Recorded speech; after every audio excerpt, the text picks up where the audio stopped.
আমি জানি না তুমি কতটা গরিব আছো, কিন্তু যতটা কষ্ট হয় না গরিব থাকাতে, তার থেকে কষ্ট পায় কেউ যদি খোঁটা মেরে কথা বলে, আবার কেউ যদি মিথ্যা জুলুম দেয়। এটা হোক ভালোবাসা নিয়ে, বা কোনো চুরি হওয়া নিয়ে, বা কেউ দুশ্মনি করে হোক। হ্যাঁ, এগুলোতেই আমরা প্রচুর কষ্ট পাই। তুমি নিজেকে প্রশ্ন করো, কেন এত ভালো হচ্ছিস, কিসের জন্য?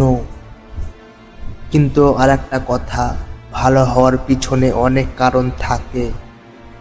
হয়তো ওই ছেলেগুলো ফ্যামিলির দায়িত্ব নিয়ে থাকে, নয়তো নিজে প্রচুর আঘাত পেয়েছে, নয়তো প্রবাস জীবন।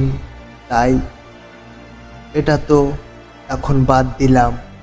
আর একটা কথা কি জানো ভাই, সত্যি কথা, প্রবাস ভাইদের কথা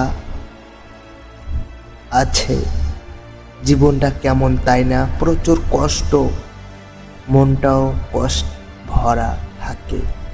সকালে কাজে যাই, পুরো দিন কাজ করি, আবার সন্ধ্যায় ফিরি।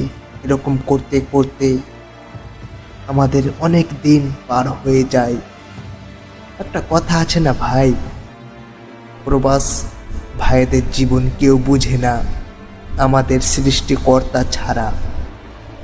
রাত দিন কখন যে কাটে ঠিক মতন বোঝাই যাচ্ছে না।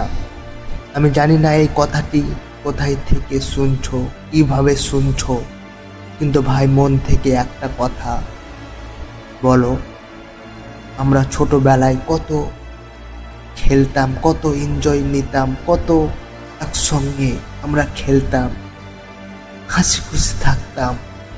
কিন্তু কই সেই হাসি খুশি, কিন্তু কই সেই এনজয়? আর কি পাচ্ছি? I don't know. সেই এনজয়গুলো প্রচুর মিস করছো তাই না? এটা মিস করারই কথা, কারণ আমাদের স্মৃতি হয়ে আছে সেই দিনগুলি।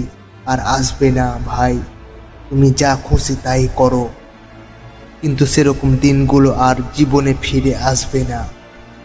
একসঙ্গে থাকতাম কতজন, আর কত এনজয় নিতাম, কিন্তু ভাই এগুলো আমাদের স্মৃতি হয়ে থাকে, কারণ আমরা দিনের দিন বড় হচ্ছি, নিজেকে সামলাচ্ছি, ফ্যামিলি, ফিউচার সব কিছু সামলাতে হচ্ছে।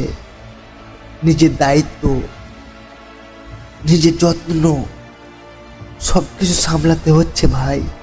নিজের খেয়াল রাখিও, সুস্থ থাকিও, ভালো থাকিও, এটাই আমি চাইব। যদি কথাগুলো 1% ভালো লেগে থাকে, তাহলে আমার অন্য ভিডিও চ্যানেল ভিজিট করে দেখতে পারো।